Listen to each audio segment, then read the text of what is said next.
سنو، کلیجہ ہے تو سنو، دل اور گردے ہیں تو سنو. اسلام پانی اور رنگ کی طرح اگر ہم اسلام کو اپنے اندر بسانا چاہتے ہیں تو سنو. یا معاشر النساء تصدقن فإنی اریتکن اکثر اہل النار. اے عورتوں زیادہ سے زیادہ صدقہ اور خیرات کرو، اس لیے کہ ہم نے تمہیں جہنم میں سب سے زیادہ جلتے ہوئے دیکھا ہے. عورتیں جہنم میں سب سے زیادہ جلتے ہوئے دیکھی گئی ہیں. پوچھا صحابیات نے، اے اللہ کے نبی آگے کی تقریر ہم نہیں سنیں گے آپ کی، بس کریے، ہمیں صرف اتنا بتا دیجئے کہ عورتیں سب سے زیادہ جہنم میں کیوں گئیں، کیوں جائیں گی، تاکہ ہم وہ عمل اگر ہماری زندگی میں ہو تو ہم چھوڑ دیں. فرمایا تکسرن اللعن تکسرن اللعن و تکفرن العشیر. تم لعن و طعن زیادہ کرتی ہو، تکسرن اللعن، تم لعن و طعن زیادہ کرتی ہو، ایک دوسرے کی برائیاں کرتی ہو، ایک دوسرے پر لعنت بھیجتی ہو، اور اپنے شوہر اپنے ہسبینڈ کی نافرمانی کرتی ہو. یاد رکھنا میرے بھائیو، اللہ کے نبی صلی اللہ علیہ وسلم نے فرمایا ایوم امرات ماتت وزوجها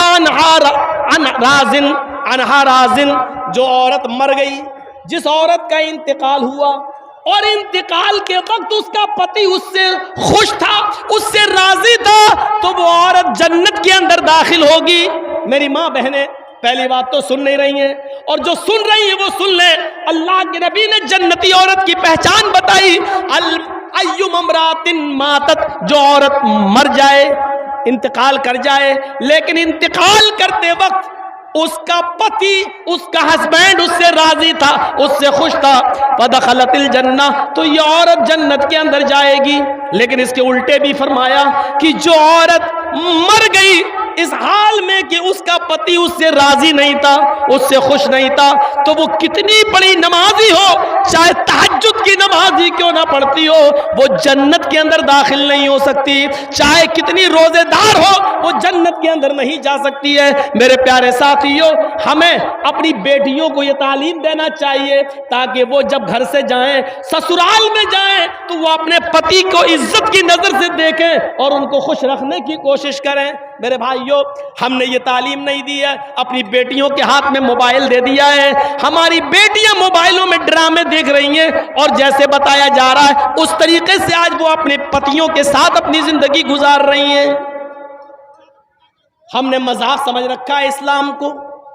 سنیے اور غور سے سنیے، ہم اپنی بیوی کے ساتھ کھانا کھا رہے ہیں.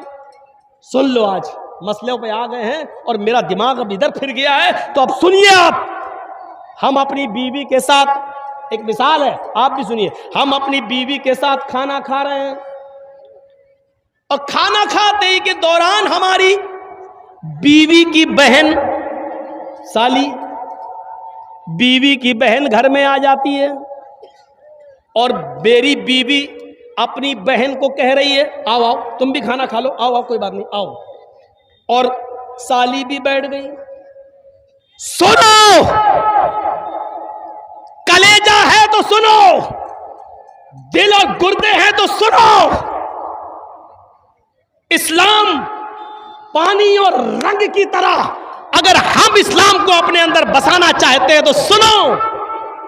بیوی کی موجودگی میں بھی، بیوی کی موجودگی میں بھی، بیوی کے سامنے بھی ہم اپنی سالی کے ساتھ بیٹھ کر کھانا نہیں کھا سکتے ہیں. میری سالی بھی میرے ساتھ بیٹھ کر میری بیوی کی موجودگی میں بھی میرے ساتھ کھانا نہیں کھا سکتی ہے. اسلام ہماری بیوی کی بہن کو، ہماری سالی کو بھی بیوی کی موجودگی میں بھی بہنوئی کے ساتھ کھانا کھانے کی اجازت نہیں دیتا ہے. اپنی سالیوں کو اسکول پہنچانے والوں، اپنے گاؤں سے کشن گنج اور سلی گڑی تک لے جانے والوں، اپنی بائک پر بٹھا کے گھمانے والوں، کان کے پردے کھول کر سن لو، تمہاری سالی کا باپ یعنی تمہارا سسر بھی اگر تمہیں اجازت دے رہا ہو اور بیوی بھی کہہ رہی ہو جاؤ میری بہن کو اسکول چھوڑاؤ، جاؤ میری بہن کو ہاسپٹل لے کر اس کو ڈاکٹر کے پاس اس کا علاج کرایا، سلیگوڑی لے جاؤ، بیوی کی پرمیشن کے باوجود، باپ کی سسر کی اجازت کے باوجود بہنوئی کے لیے جائز نہیں ہے کہ وہ اپنی سالی کو اکیلے تنہ تنہا اپنی بائک یا 4 ویلر پر سلیگوڑی لے جائے، کشن گنج لے جائے، یہ حرام ہے اس کے لیے۔ کلیجہ تھام کے بیٹھو اور دیکھو ہمارے معاشرے کے اندر یہ برائی پائی جا رہی ہے کہ نہیں پائی جا رہی ہے، پائی جا رہی کہ نہیں پائی جا رہی ہے۔ جب بیوی کی اجازت اور سسر کی اجازت کے بعد بھی جائز نہیں ہے تو بنا اجازت گھمانا یہ کیسے جائز ہو جائے گا؟ بہت آسان ہے کہہ لینا کہ سالی آدھی گھر والی ہے، تیرے باپ کا فتویٰ ہوگا، یہ تیرے باپ کا سسٹم ہوگا، یہ تیری بہن بھی کسی کی سالی ہوگی وہ بھی اس کی آدھی گھر والی ہوگی۔ اس کو اس نظریے سے دیکھنے کی کوشش کرو۔ اسلام کے اندر سالی کو بھی بہنوئی سے پردہ کرنا پڑے گا، اس لیے کہ بیوی کے انتقال کے بعد یا بیوی کی طلاق کے بعد سالی کے ساتھ نکاح جائز ہو جاتا ہے، اور جس کے ساتھ نکاح جائز ہو اس سے پردہ ضروری ہے۔ جہاں یہ مسئلہ سالی کے ساتھ ہے وہیں یہ مسئلہ بھابھی کے اوپر بھی لاگو ہوتا ہے۔ سن لو، ہماری بھابھی اپنے شوہر کے ساتھ کھانا کھا رہی ہے، یا جرجیت صاحب کھانا کھا رہے ہیں اور جرجیت صاحب کے بھائی کی بیوی یعنی بھابھی ہمارے روم میں آ جاتی ہے اور ہمارا بھائی بھی وہیں بیٹھ کر میرے ساتھ کھانا کھا رہا ہے، اور بھائی نے کہہ دیا اپنی بیوی سے آؤ آؤ تم بھی کھانا کھا لو، کوئی بات نہیں دیور ہے تمہارے، بیٹھو۔ بھائی کی پرمیشن کے باوجود، شوہر کی اجازت کے باوجود بھابھی کے لیے دیور کے ساتھ کھانا کھانا جائز نہیں ہے۔ بھائی کی پرمیشن کے باوجود بھابھی کو اکیلے بائک پہ بٹھا کے کشن گنج اور دارجلنگ لے جانا، سلیگوڑی لے جانا جائز نہیں ہے۔ دلیل یہ ارائیت الحم یا رسول اللہ، ایک عورت نے سوال کیا اے اللہ کے نبی کیا میں دیور سے بھی پردہ کروں؟ دیور ہمارے گھر میں رہتا ہے،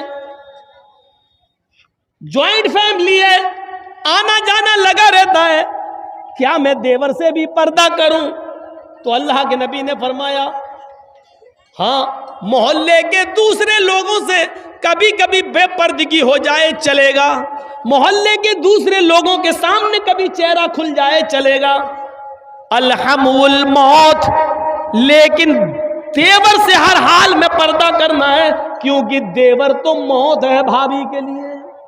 یہ زبان ہماری نہیں ہے، ہماری زبان ضرور ہے لیکن الفاظ محمد رسول اللہ کے ہیں، حدیث جناب محمد رسول اللہ صلی اللہ علیہ وسلم کی ہے، الحم الموت، دیور بھابھی کے لیے موت ہے۔